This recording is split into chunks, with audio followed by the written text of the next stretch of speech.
This is St. Louis on the Air from St. Louis Public Radio. I'm Elaine Cha. Since 2001, CBS's competition reality show, The Amazing Race, has taken audiences all around the globe with contestants vying for the top prize of $1 million. This Wednesday, the premiere of the show's 37th season will air, and there will be a watch party in downtown St. Louis at the Hawthorne because a father-son duo of lumberjacks from St. Louis is part of this season's Amazing Race cast. Joining us today to talk about it is that pair, two Jeffs, the elder one, Pops, and his son, Jeff. Pops and Jeff Bailey, welcome to St. Louis on the Air.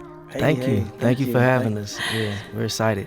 So The Amazing Race, as we noted, it started quite some time ago. It was 2001, and it's the longest-running reality TV show, or one of the longest ones in U.S. history. But it's also one of the most taxing competition shows. So between the two of you, whose idea was it to throw your hat in the ring? It was my idea. I started watching the race around 2020 during the pandemic. I love to travel. Pops and I, we go on trips. We bring the whole family, and you couldn't do it, in 2020. So that was like my outlet to kind of still see the world. Mm-hmm. As I was watching, I found out that they were filming a season, and then they had to suspend that season, right? So it's like I'm falling in love with this game and this show, and I'm starting to think maybe that's something that Pops and I can do. Pops is the first person that I thought of when I thought I wanted to do it. But then they suspended, and I'm thinking that it'll never come back again. So my excitement when I found out that they were filming again and casting again and everything, I had to tell Pops, we're doing this. Yeah.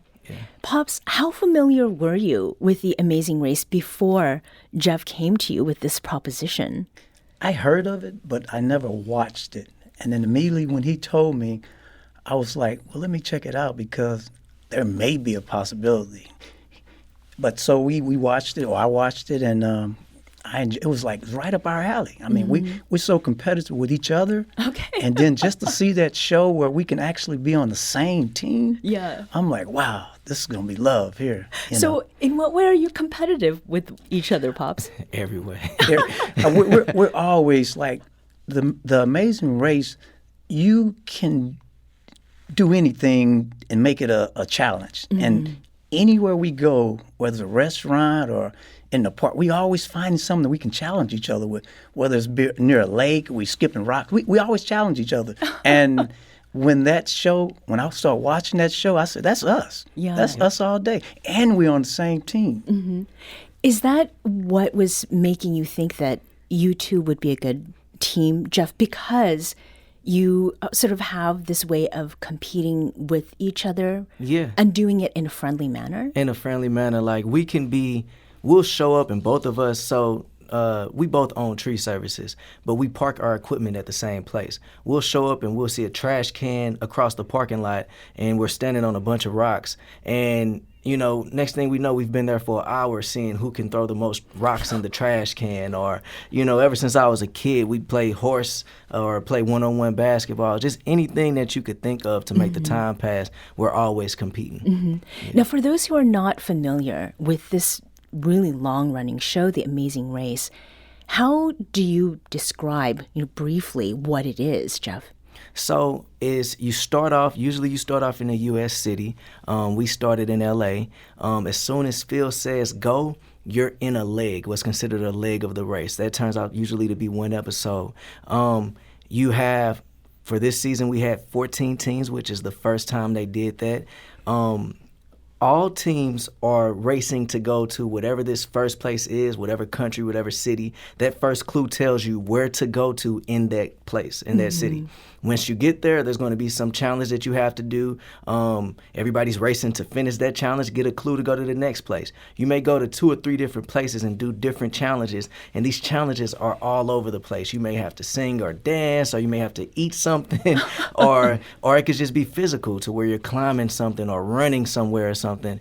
Now, whoever is done with all of these challenges last and gets to what's called the pit stop, where Phil is waiting for you, whoever gets there last, you're eliminated from the show. Mm-hmm. Yep. So Phil to that point is the Phil Kogan Yep. is the host of this show, and he's been there from the beginning since 2001.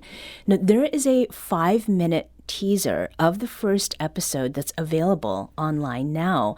And there was a funny yet significant part of your introduction to your fellow competitors and the Amazing Race host, Phil Kogan. We're both lumberjacks. We're from St. Louis, Missouri. I'm 35 and he's 64. I want to look like that at 64, don't you? That's goals right there. That's my goals. Now, Pops, I need to paint a picture here for our listening audience. Now, in that season 37 preview that we just heard, Jeff tells everyone you're 64 years old. Is that is still? That was correct, but that was months ago. I'm 65 now. Yeah, so you're 65 now. Yeah, well, yeah. what they do not see, sir, is that you are yoked. Legitimately jacked. Yep. And you're one of the oldest contestants for season 37.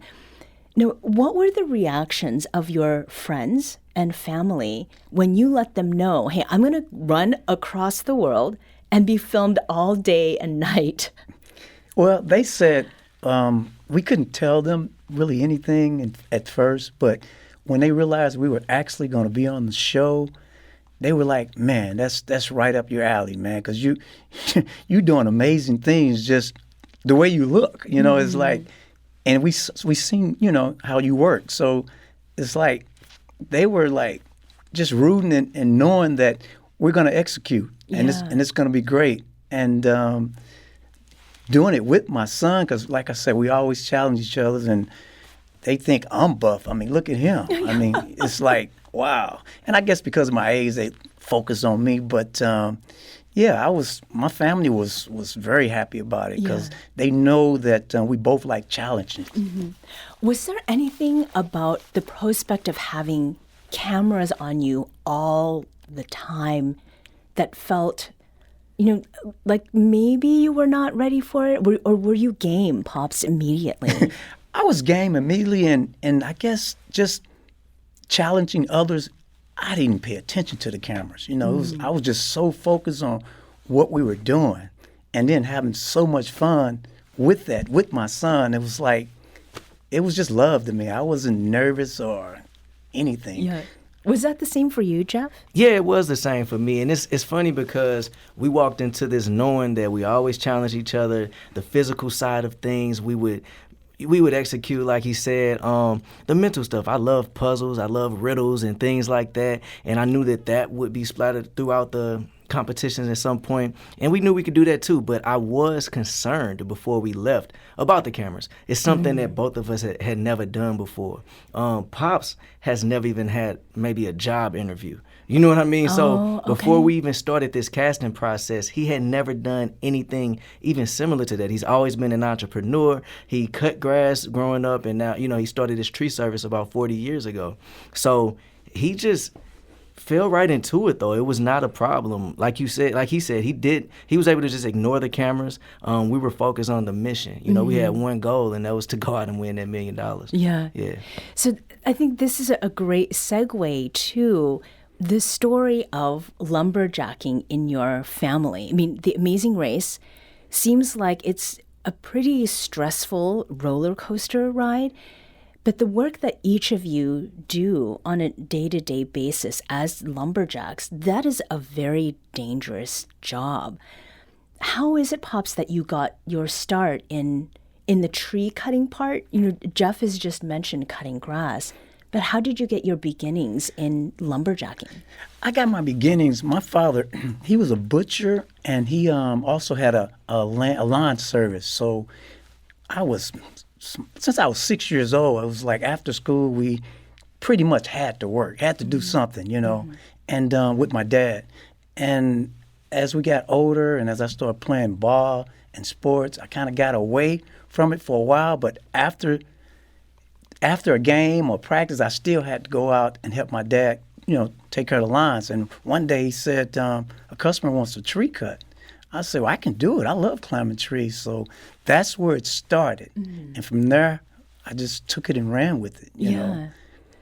So Watching your dad, Jeff, do this work, obviously it was some source of inspiration because you're doing the same. Yeah. What are some of the memories that you have of growing up at work sites with Pops, sort of in the same way that, Pops, you grew up sort of seeing your father do these things?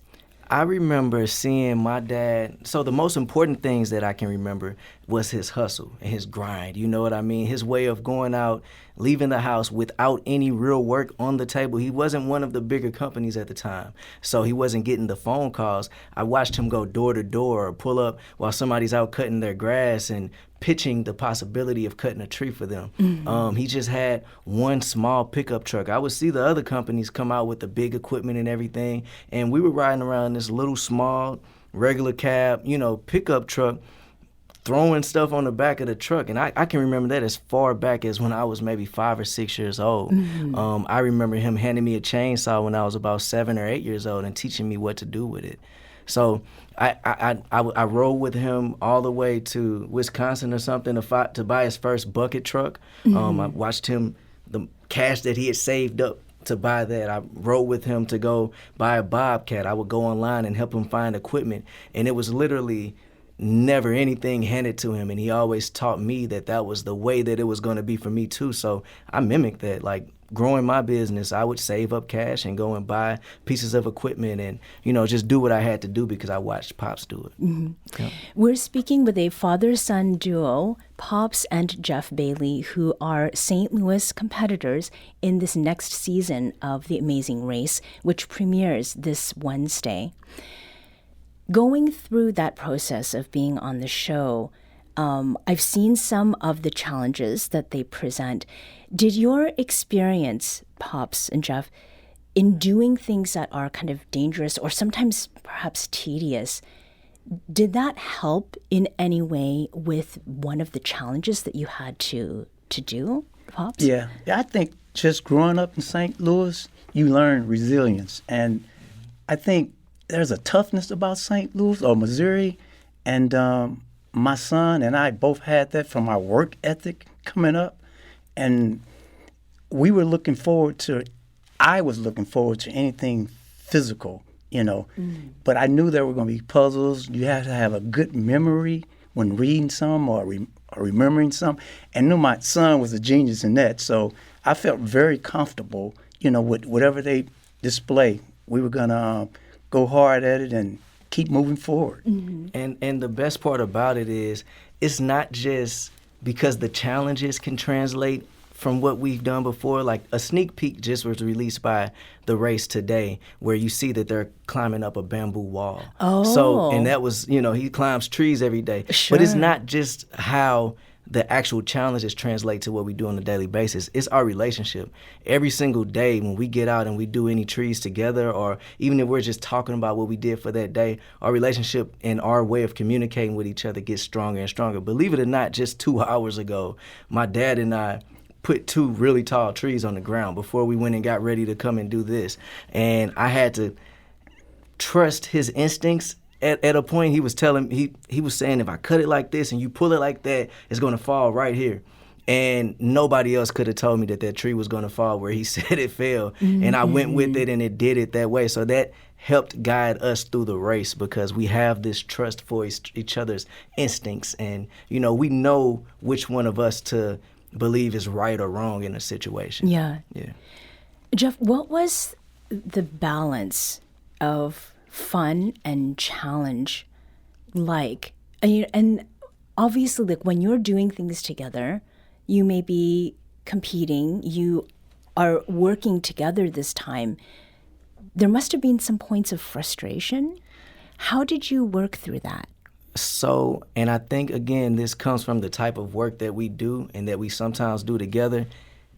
It wasn't like we had to find a way to balance fun and challenge, because when challenge went up, fun went up for us. Okay. Like, the more challenging something was, it was actually, we would be talking amongst each other, watching others get frustrated about things, and we knew that was going to play into our advantage. The best news that we could have got about this season started at the starting line when Phil Kogan said, hey, this is going to be a season of surprises. There's going to be more twists and turns than what you've ever ever seen on the race. And we would talk about that in our interviews and amongst ourselves. Like, we're hoping for as much chaos, as much twisty turns as possible, because in the work that we do, every couple of minutes we're making some type of decision that can threaten our lives or threaten somebody's property, and so we're used to that. And I think we navigated through those parts of it really well. Right. Yeah. And I think really that is what separates good teams from even better ones on The Amazing Race. It's how you deal with the challenges, because challenges are guaranteed, right? Absolutely, yeah. Pops, there's that old saying that the apple doesn't fall far from the tree, and that's, it's kind of punny given what you do. But with the joking aside, I see that there are a lot of similarities between the two of you. You favor one another physically, right?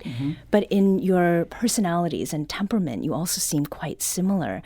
Are there some lessons that you learned through this experience, watching your son, that sort of make you also think about the way that he has started his own career and his own family?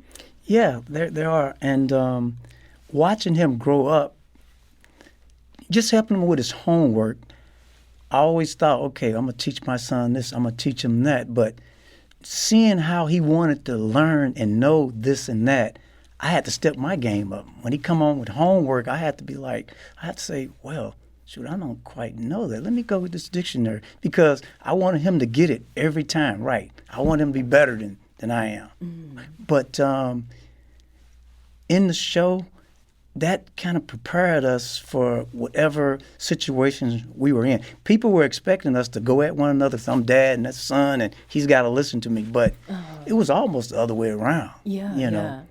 Well, and we should be clear, we're sort of talking around some of these things because we're not giving away any spoilers during the conversation.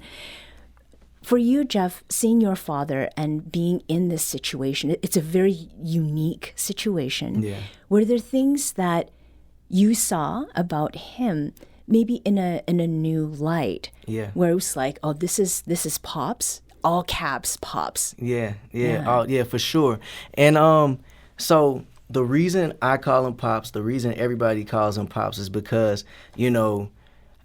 to me and my friends and everybody that grew up around me, they all call him Pops. Like, he's always been that great example of that father figure that you can get advice from and all of that. Going out on the race, it was no different. It was people out there that was maybe even a little bit older than him, but they loved calling him Pops because everybody looked at him as that figure. One thing about this season of the race, with it being the season of surprises and all these different twists, there was a big social game to be played. It's like, if you watch like Big Brother and Survivor, which I love competition reality shows, you'll see social games more on some of those than you typically would see on the Amazing Race. But I was really proud to see Pops be able to navigate that part of it too. Yeah, because it does matter who's willing to help you and who's willing to work with you. And, sometimes, some seasons you'll see alliances be formed and things like that. And that's very important to be able to do. I didn't know that Pops was as like socially strategic as I was able to see him be. Yeah. The season 37 premiere of The Amazing Race is on Wednesday, and it's at 8:30 p.m. Central on CBS. Now, folks can watch it from home, but you two are hosting a special screening in St. Louis at the Hawthorne. What can folks expect at that event, Jeff? Well, if you come out, you want to get there on time. The doors open at 7 p.m. We will have a meet and greet at 7:30, between 7:30 and the start time of the show at 8:30. Good food. There are 2 bars down there. Really good photo opportunities. Arts Limemore is involved with this party. Arts Limemore shop out in North County. And so there's going to be a really cool photo opportunity for everybody, too. That's great. Yeah. Jeff Bailey and Pops Bailey are contestants in the 37th season of CBS's Amazing Race. Tune in on Wednesday, March 5th at 8:30 p.m. Central to cheer them on. Pops and Jeff, thank you so much for joining us today. Thank you. Thank you for having us. Thank you so much. It's our pleasure.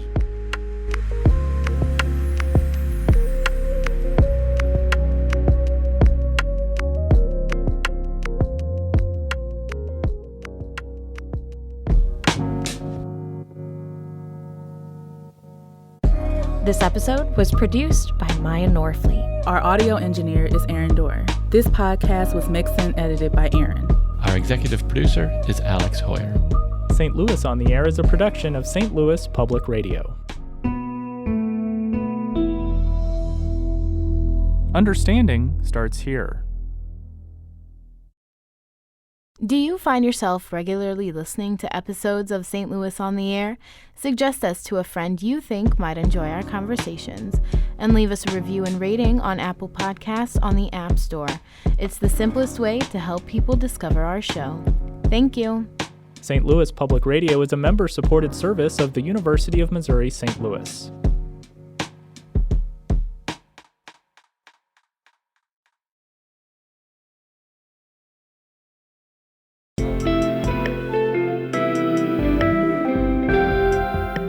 The Gateway brings you the day's news each weekday from around the St. Louis region and the state capitals in Jefferson City. Our schools are accredited. We don't need this bill. And Springfield. How many more years must pass before lawmakers see time is of the essence? I'm Abby Larico. Join me each weekday for The Gateway on the STLPR app or wherever you get podcasts.